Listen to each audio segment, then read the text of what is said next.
አሁን እነዚህም እኮ እንግዲህ እኛም የሌላ የውጭ ሀገር ዜጋ ገብተናል ብለው ያወሩ ይሆናል አይደል? ሽናቅል አለልባይ ሽናቅል አለልባይ ሽናቅል ያሸቃሌትና ቅል አለልባይ እድገት ወደ መሬት አለ ሀገሬ ሰው ወላይ መቼም ቢሆን የማርሰውን አንድ ነገር ልንገራችሁ ማለት ነው። 5ኛ ክፍል ነበርና እና በዚያን ሰዓት ስፖርት እንሰራለን።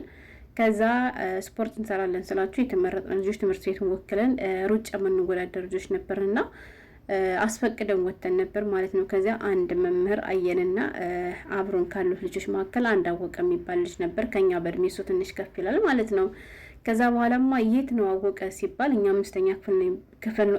የአምስተኛ ክፍል ተማሪዎች ነን ብያቸዋለሁ። የት ናችሁ ብሎ ሲጠይቁ በተርሙድ 4ኛ ክፍል አልፈን እየሄድን ነበር ያለው ማለት ነው። እና የዛኔ ማለት ነው እሱ ሆነ እኛ የሳቅ ነው ሳቅ መቼም አይረሳኝም ማለት ነው። ምንላችሁ ፈልጌ ነው የታደሉት ጀግኖቹ ማለት ነው። አረብና ፈረንጅ እያገቡ ዘር ማንዘራቸውን ከችግር ሲያወጡ አየን ብላችሁ እናንተ ደግሞ እየሄዳችሁ ከባንጋሊና ከሱዳን እየሄዳችሁ የምትለጠፉ ሴቶች ግን ደህና ናችሁ? እንዴት ናችሁ? መናገር እኔ በጣም ነው የገረመኝ። በነገራችን ላይ ቪዲዮውን እዩት፣ ወላሂ ቪዲዮ ያስተምራችኋል ማለት ነው። ዝም ብዬ ቀለል አድርጌ ይችዋል መጣውም እና በጣም የሚገርም ነው። እስኪ በዚህ አጋጣሚ ማለት ነው ሰው እያደገ እየተሻሻለ መርስ ሲገባው እንዴት ሰው ወደታች ይሄዳል ማለት? ይህን ስላችሁ ሰዎቹን ንቄ አይደለም፣ ስራቸውንም ንቄ አይደለም። ያገሬ ልጆች ግን ከሄድንና ከተልከሰከስን አይቀር ቢያንስ የሆነ ነገር ማድረግ አለበት ብዬ አምናለሁ። አንድ ቪዲዮ ከትናንት በፊት አካፍያችሁ ነበር ማለት ነው። እሱ ምንድን ነው መሰላችሁ? አንዲት እህታችን ገና መታ 4 ዓመት ሳይሆናት ለአንደኛው ወንድሟ 00 የሆነ መኪና ገዝታ ሰርፕራይዝ አድርገው ሌላኛው ወንድሟን ደግሞ በዚህ ሁኔታ ቀጥላ ሰርፕራይዝ እንደምታድርገው እንግዲህ ቃል ገብታለት ወንድሟ እንግዲህ በተስፋ እየጠበቀ እያለ በመሀል ያልታሰበ ነገር ገጥሟት ለጊዜው ማድረግ አልቻለችም። ነገር ግን አሁንም ቢሆን በዚያ ነገር ተስፋ ሳትቆርጥ እየተገለመጠች እየተሰደበች እያዋረዷት እያንቋሸሿት እንኳ ተስፋ አልቆርጥም፣ ነገሮች ተስተካክለው ከባባ ጋር ሸሸገዳሚው ቀጥሎ ለወንድሜ ቃል የገባሁትን ነገር እሞላለሁ ብላ በትዕግስት እየጠበቀች እንዳለች አንዲት እህታችን ታሪኳን አካፍልን ነበርና እኔም ወደ እናንተ ይዤ መጥቼ ነበርና ብዙዎቻችሁ እየሰደባችኋት ነበር። የሰራችሁ ስራ አሰድብም አላችሁም። አዎ ምክንያቱም ሀራም ነገር አላበረታታምና ማለት ነው። ነገር ግን የሀገሬ ልጆች እንዳንዲት ሸቃላ ወይንም እንዳንዲት ስደተኛ ምን ታያለች ካላችሁኝ፣ እውነት ለመናገር ከሄድን ከተልከሰከስን አይቀር ተመልከቱ የሀገሬ ልጆች። ይህም ቪዲዮ ይዤበት የመጣሁት ነገር ምክንያት አለ። ወላሂ ከምሬ ነው የምላችሁ ማለት ነው። እና ቢያንስ በቃ ሌላ ነገር እንኳ ማድረግ ባንችል ቢያንስ ችግራችን ከሚቀርፍልን ሰው ጋር ጠጋ ብንል ደስ ይለኛል። መቼም በእርግጠኝነት ከሌላ ሀገር ዜጎች ፍቅር ይዞን ነው እንደዚህ ሆን ነው አትሉኝም? የምን ፍቅር? ብዙዎቻችሁ ማለት ነው እንደዚህ የምታደርጉ እነማን እንደሆነ ታውቃላችሁ? ሰነፎች ናቸው። እሱ ምንድን ነው ኮንትራት ቤት የመዳም ቤት ስራ ተቋቁማችሁ መስራት ሲያቅታችሁ በቃ እንደምን እነዚያ ቤት ውልቅ ብላችሁ መውጣት ትፈልጋላችሁ። በጓደኛ አማካኝነትም ከዚያ ቤት ልጠፉ ትችላላችሁ። ከጠፋችሁ በኋላ ነገሮች እንዳሰባችሁ አልሄድላችሁ ሲሉ ያው ባንጋሊዎች በጣም በምድር ባለው በቀን ስራ ምናምን ስለሚሳተፉ በየጎዳናው ምናምን ትገናኛላችሁ ከነሱ ጋር። ከዚያ ትተዋወቃላችሁ። ከነሱ ጋር ሂዳችሁ ልጠፍ ትላላችሁ ማለት ነው። እናማ ከሄዳችሁ አይቀር ቢያንስ ሲሆን እናንተንም ቀይሮ ቤተሰቡን ቀይሮ ሀገርን ለህዝብ የሚተርፍ ነገር አድርጉ።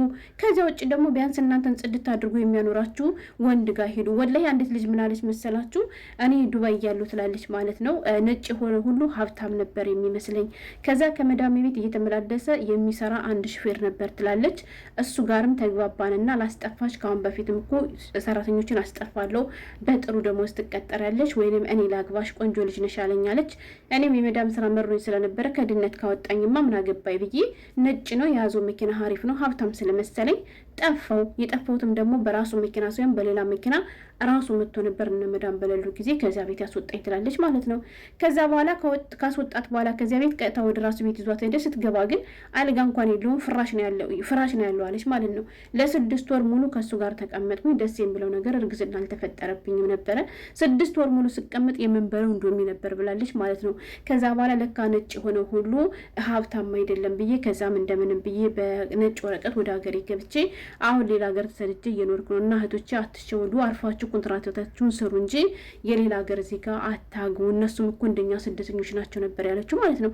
ወጣይ እውነቴን ነው የምላችሁ። ይህን ቪዲዮ ይዤበት የመጣሁት ምክንያት ልንገራችሁ።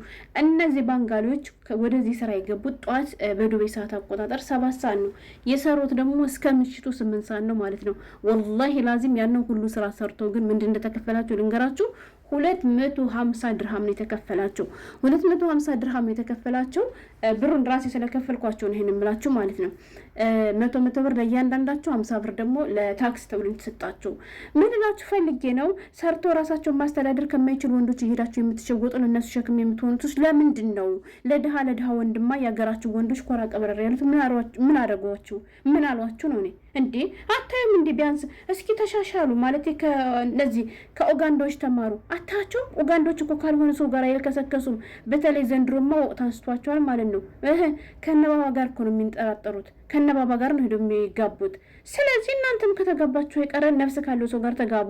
ኧረ ምንድነው ያለው ይሄን ማኛ ገንዘብ የሌለው ወንድ ባናቱ ይተከል ብሏል። እውነቴን ነው የምላችሁ። ለድሃ ወንድ ማለት ነው የሀገራችሁን ወንድ አግቡ። እኔ እውነት እንነጋገር ከተባለ አሁን የሀገሬ ወንዶች እያሳዘኑ ነው። ወላሂ እኔ ከምሬ ነው የምላችሁ እና በጣም እያሳዘኑ ነው። እና ወንዶች ይሄ ምን ማለት እንዳለብኝ አላውቅም። በዚህ አጋጣሚ ለምን ብትሉ በጣም በብዙ ነገር ሴቶቻቸውን እየተነጠቁ ያሉበት ሁኔታ ነው ያለ። ከዚህ መካከል እንግዲህ ያው አሁን ላይ ከገና ከ15 ከ14 ዓመት ጀምሮ ሴቶች እንግዲህ አረብ ሀገር ነው የሚመጡት ማለት ነው የሀገሬ ልጆች። በዚያ ምክንያት እንደፈለጉ አማርጥ ማግባት አይችሉም፣ የሴቶች ጥረት ስላለ በሉ። ሌላኛው ደግሞ እንግዲህ አልፎ እድል የቀናቸውን ቢሆን አረቦችን ስለሚያገቡ በአረቦች እንጠቃሉ በሉ። ከዛም አልፎ ደግሞ እንግዲህ ያን አልበቃው ብሎ ይሄ ሁሉ ስደተኛ ማለት ነው ባንጋሊ የእነሱን ሴቶች እየቀማ ሲያገባባቸው ምን ቀራቸው ታዲያ? ምን ተሻላቸው ታዲያ? ሀገሬ ልጆች ነውር እኮ ነው ሀገሬ ልጆች። አሁን እንደዚህ ሰርቶ 200 ብር ተቀብሎ ያን 200 ብር ይዞ ገብቶ ከቤቱ ምንድን ነው የሚያደርግልሽ? ሀገሬ ልጅ ተው እንጂ ኖር ነው። እኛንም አታሰድቡን። ደግሞ ተደበቁ፣ ከወጣቸው ይቅር ተደበቁ።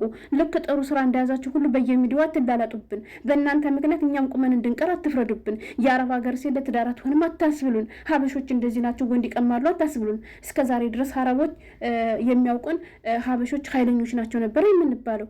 አሁን ግን ደግሞ የሀበሻ ሴቶች ወንድ እየቀሙ ነው እየተባለ ነው። እስካሁን ድረስ ኢንዶኔዥያና ፊሊፒን በተለይ ኢንዶኔዥያ ከላይ ሙስሊም ከታች ደግሞ ምናምን እያሉ ነበር ሙድ የሚይዙባቸው። ልክ ጥሩ ስራ እንደሰራችሁ ደግሞ ሶሻል ሚዲያ ላይ እያመጣችሁ የምትላላጡብን። አሁን በእናንተ በዚህ የምንቀራ መስላችሁ ነው? ሲያምራችሁ ይቀራል እንጂ መቼም አንቀርም።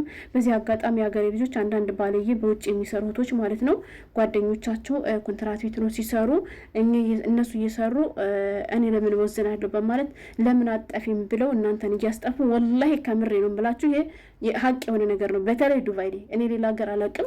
ከኮንትራት ቤት እያስጠፉ ከዛ በኋላ እነሱ ሳይሆን የሚቀበሏችሁ ባንጋሎች እንዲቀበሏቸው እያደረጉ የእነሱን ህይወት እያበላሹ እነሱ ደግሞ ከባንጋሎች ብር እየተቀበሉ እየነገዱባችሁ ነው። ስለዚህ ህይወታቸው አደጋ ላይ እንዳይወድቅ መዳም ቤት ውስጥ ኮንትራት የምትሰሩ ከምትወጡ ከሆነ እንዴት መውጣት እንዳለባችሁ አውቁ ማለት ነው። እንዲሁም ደግሞ በማታውቁ ሰው አትውጡ።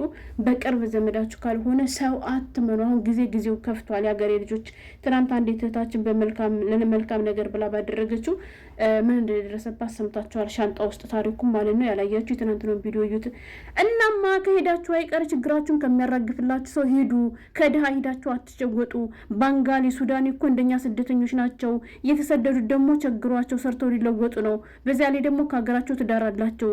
ስለዚህ አንድ ትርፍ ላታገኙብን ነገር ከእነሱ እየሄዳችሁ የምትወተፉ ሴቶች ተው፣ አታሰድቡን። አቆም። እውነቴን ነው የምላችሁ። ቢያንስ ለጊዜው እንኳ ፏ አድርጎ የሚያኖራችሁን አረብና ፈረንጅ አግቡ ለማለት ያክል ነው። አያችሁ፣ እንደዚህ ልክ እንደኛ እንደ ሴቶቹን የቀን ስራ ሲሰሩ የሚሉት በዚያ ላይ ወገቡ እንደዚህ ሲጎመዱ ነው። ማታ ከአንቺ ጋርስ ምን ሊሰራ ነው? በዚህ ሁኔታ ውስጥ ነው እንዴ? ተው እንጂ ኖር ነው። ከሄዳችሁ አይቀር ጥሩ ቦታ ሄዱ።